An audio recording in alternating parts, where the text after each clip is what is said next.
All right, on this episode of Bowks Talking Bouts, excited to be talking to an individual set to perform at AEW All In 2023, which transpires at Wembley Stadium and goes down on Sunday, August 27th.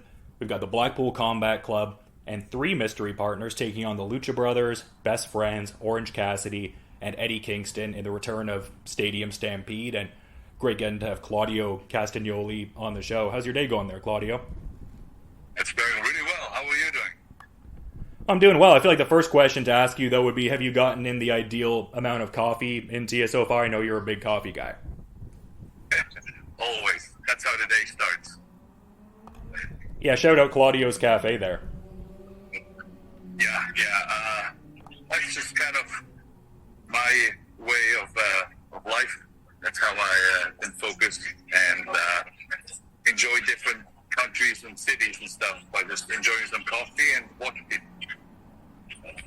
And I saw some clips of you getting in some interviews circa like WrestleMania 30 season. Like I saw you talk to like Big E and Fandango and stuff like that. I'm not quite as fluid linguistically as you are, but hopefully I'll be able to, have a good entertaining interview with you today, even though it's limited linguistically. You are pretty good linguistically.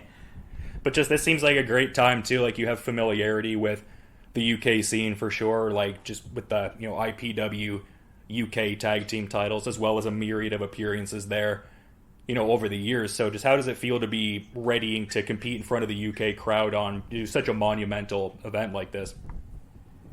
I'm very excited. I always felt that whenever I went to Europe, it was like a home game for me, and to be part of the biggest wrestling event ever. I think it just surpassed the most ticket sales in history in Europe. That's just amazing. And I always love the European fans, the English fans, the way they react, the way they chant, the way they enjoy wrestling. They usually don't get that many pay-per-views, whatever you want to call them nowadays. And the fact that they're getting this one, it's going to be special.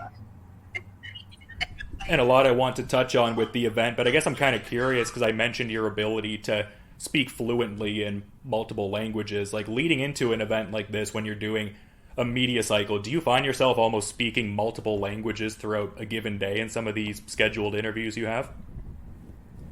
Yes, I've done, anytime leading up to international events, I've done languages, interviews in different languages. It always takes me a bit to adjust, but I feel like it's definitely helped me connect with a different audience, connect with different countries, and it makes me feel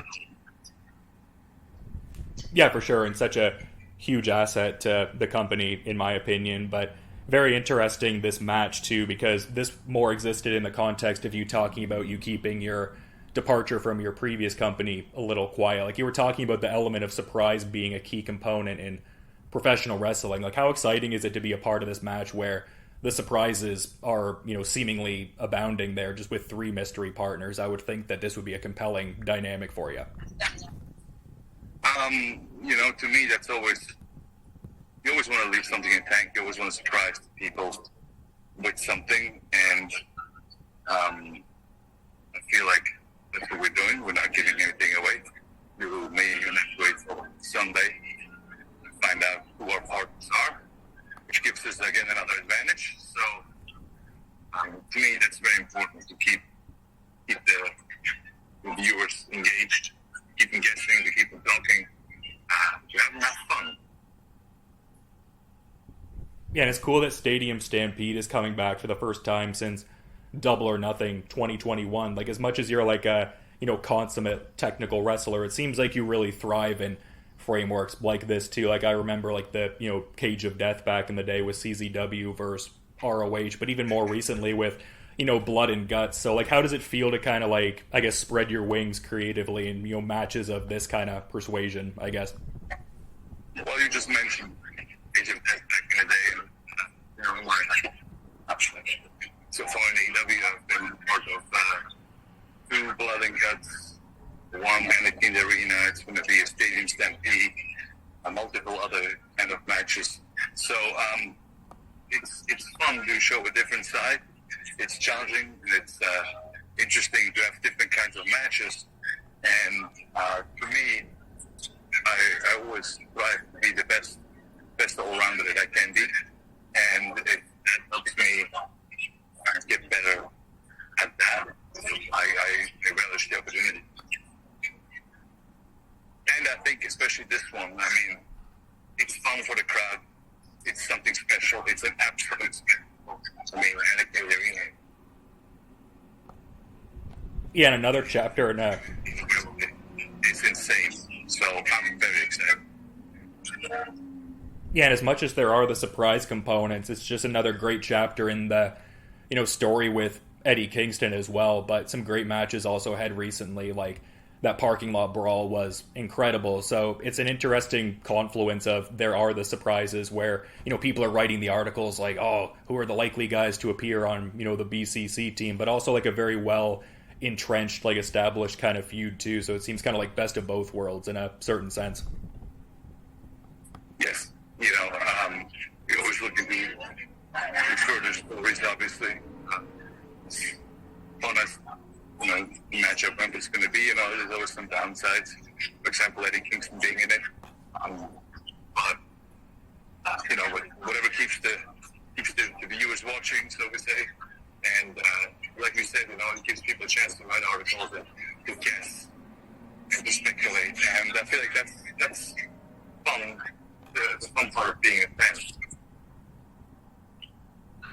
Yeah, for sure. And I guess kind of going back to what I was saying before with like the versatility of some of these matches and what you can do within some of them, like it just seems like the versatility as far as like what promotion you can compete in is very open as well. Like I guess I'm just wondering how satisfying it was to have finally, made that New Japan debut. I mean, not like super recently, but a bit before Forbidden Door. Like for some reason that would strike me as like a monumental, meaningful moment in your career.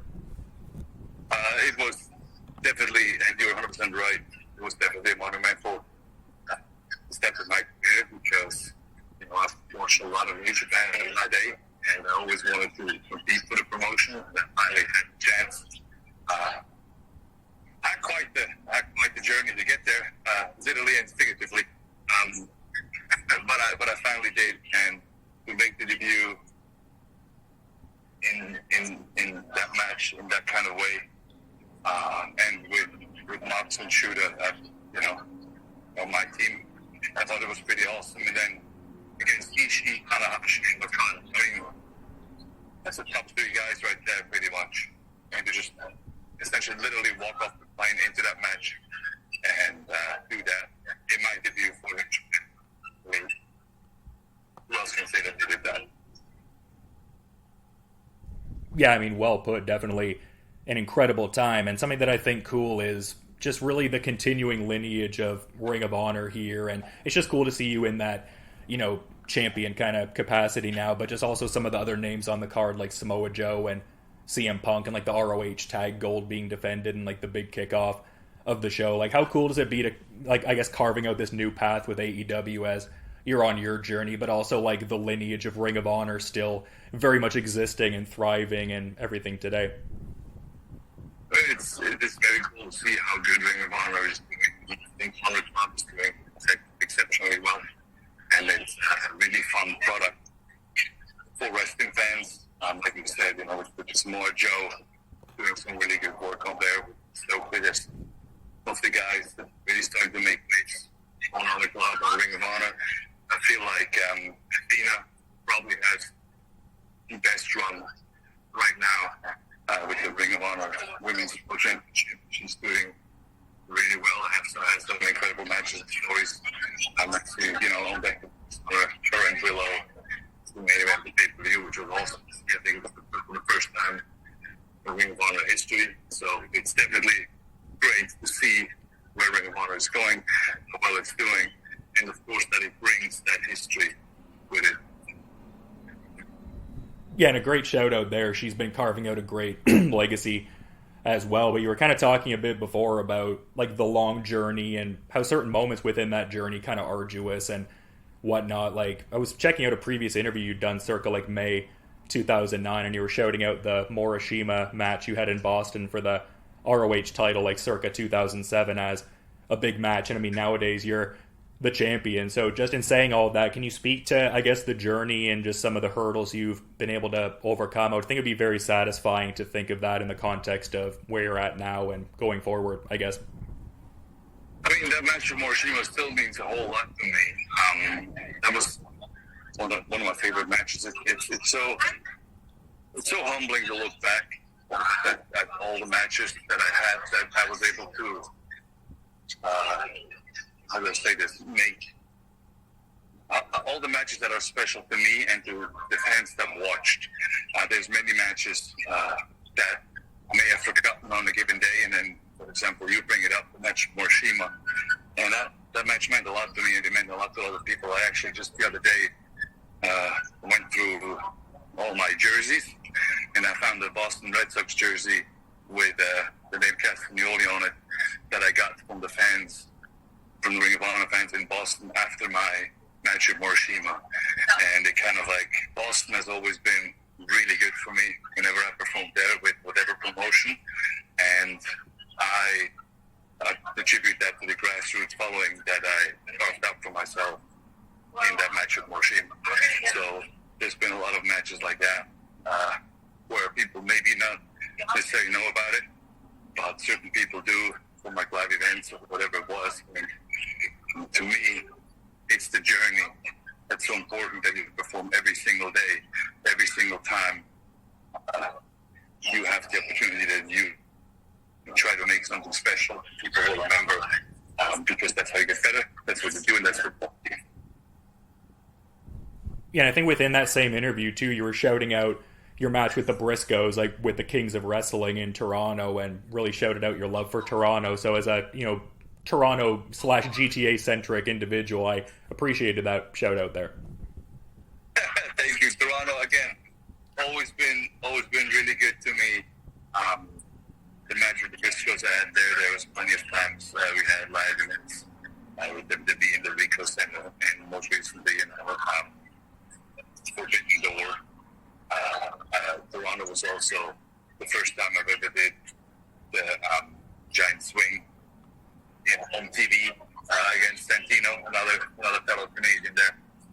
So has a lot of meaning to it for me, and I feel like when you get to where I'm at in my career, where you can look back at over 2 decades of wrestling, and I'm very fortunate enough to still be able to do it and to perform at a higher level. I feel that I have so many good memories from so many different places. I'm very grateful that I was able to wrestle so much and all over the world.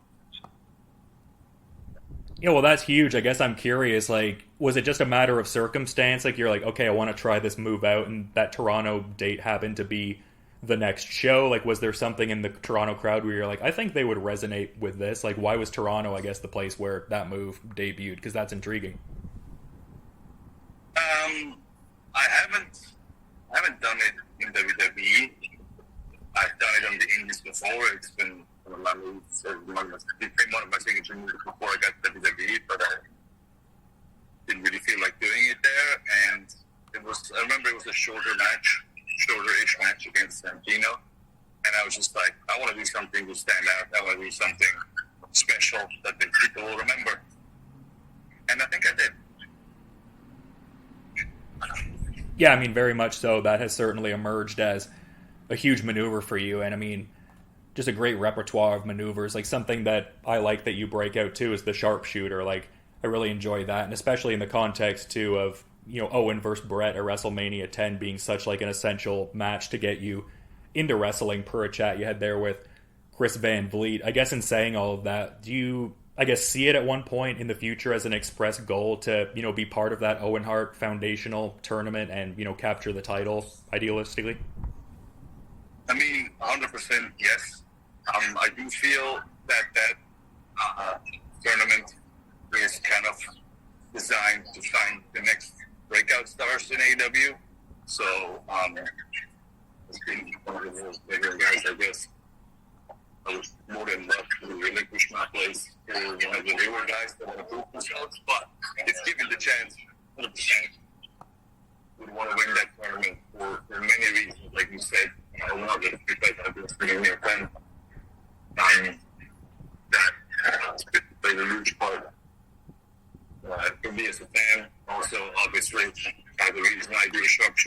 just people. So nice to gauge. It wasn't, when he got hurt, I asked him for permission to do it. I do it his way, which is coincidentally, not coincidentally, also Owen's way, which means right foot in on the sharpshooter. And I also, of course, then had a chance to ask Brett for permission to ask his president who's the sharpshooter, but mine is 100% because of Tyson Kidd and the players that we trained together.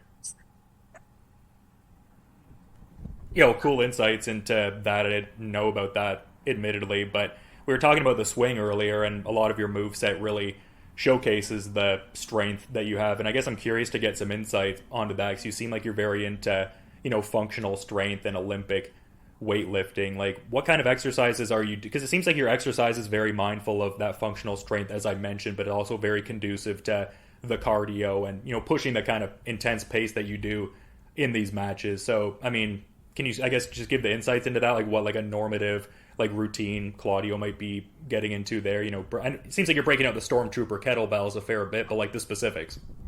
Yeah, I got all of them. I got Stormtrooper, I got Boba Fett, I got Darth Vader, I got Iron Man as well. You're 100% right. For me, it's all about functional fitness, because I feel like I want to be built for go and not for show. So not necessarily each muscle guy. So to me, exercises are all actually kind of the basic exercises, squat, push-ups, sit-ups, Olympic weightlifting. I enjoy quite a bit. So that kind of stuff. I don't think my workouts are too special. I really enjoy the CrossFit style workouts for cardio. But I guess that used to be called functional fitness back in the day. That's how I learned about it. And that's what I started when I was, even before WWE. I always felt that whatever I do in the gym should reflect, enhance, better my wrestling ability. And that's how I've been training ever since I can remember. I didn't really, the way I looked was kind of second to performance. Yeah, do you have like a almost like separate like rehabilitation routine? Because it seems like your body has held up very well over the years too. Or is the function? Yeah, sorry. No. What were you gonna say? Oh no, I was just gonna say if you had like a specific like rehabilitation kind of routine, or like just maintenance of the body after the workouts, or if just the functionality of the workouts themselves is conducive to your body, not getting as banged up over the years. And I hope I'm articulating that sentiment right. Do you have a specific like rehab? Yeah. I feel like the workouts are conducive to my recovery. I also learned listen to my body pretty well. As in, if I'm hurt, something hurts, I kind of find different exercises, to work around it. Obviously, I feel like sleep is extremely important. As much as we don't get that on the road a lot, I always make that a huge priority. Obviously, eating healthy. I don't smoke or drink or do drugs or anything like that. So I feel like that's always been very cohesive. I just feel like I live a very simple, healthy lifestyle. And I've also been very lucky and blessed to not sustain many injuries that would have prevented me from being out for a while. Yeah, I appreciate the insights in that regard. And I mean, this isn't really so much a question, but I just thought it was cool that you appeared in the movie The Wrestler. I've seen The Wrestler quite a few times, but I guess for some reason, like, there's just something about that scene, like, it doesn't register in my brain that that's Claudio Castagnoli. But like seeing the still, I'm like, oh, that is him. Yeah, that was surreal there. That was at the Ring of Honor taping that they filmed, and they filmed like 15 minutes of footage of just Mickey Rourke changing in the locker room, and that was right there. So I'm very happy that about 1 second made it into the movie, and that I'm even credited. So I think that's incredible. Yeah, another thing that's really cool that I can look back to and just smile. Yeah, it got me fired up too, because like obviously I recognizing like the Necro Butcher cameo in the movie and everything like that. It was just like, I don't know, if you're following that like ROH, like CCW, IWA Mid-South scene, it's like some cool like Easter eggs almost for like the people who are, you know, following at the time. So yeah, cool to see you were in there too. But yeah, it's been great getting to have you on, and I appreciate the time. I'm sure I could ask you a ton more questions, but just in being mindful of your time and schedule, is there a final parting thought you might want to add as we're kind of wrapping things up here, man? No, I really appreciate, you following my career for that long, and still excited about wrestling, still pumped, still excited for all in.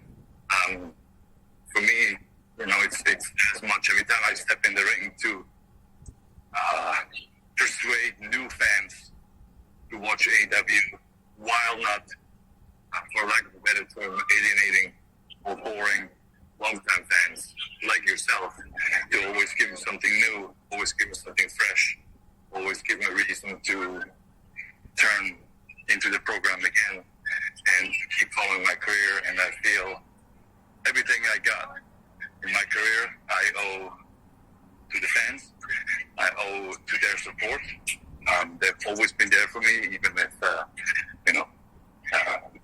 through hard times and through people doubting me and whatnot. The fans have always been there. They've always had my back. So I always want to have theirs and always perform accordingly. So there's no match I take lightly. There's no appearance that I just write off. I'm very excited to be part of Ring of Honor and AEW, because that means I can, perform for two different audiences and hopefully give back to two different companies that have done a lot for professional wrestling. Yeah, I mean, it's a tremendously exciting time to be a fan. I'm very much excited for this event, and as much as I've been watching for a while, I'm kind of roping my sister into watching the event. 'Cause it's like a couple days before my birthday, and she's like, "Oh, I'd watch wrestling with you for like your birthday if you really wanted it." And I'm like, "Guess what you're doing on the 27th?" Well, early happy birthday then. Yeah, I mean, hoping we get a new fan out of the situation. I'm going to be locked in and cheering as I always do. And just what a magnitude of this Stadium Stampede taking place at Wembley, and such an iconic show, All In, and very excited to see the BCC in this match. I feel like I'm always excited to see the BCC, but the three mystery partners is intriguing too. But just in saying all of that, Claudio, to reiterate, I appreciate the time and insights, man, and you have a good rest of your day, and looking forward to the match also. Awesome. Thank you very much. I really appreciate your time. It's a great time to be a wrestling fan, and remember, always watch the BCC, because you never know what we're going to do next. Wholeheartedly agree. Again, thanks for the time, man, and looking forward to the match. Thank you. Awesome. Thank you very much. You have a great day.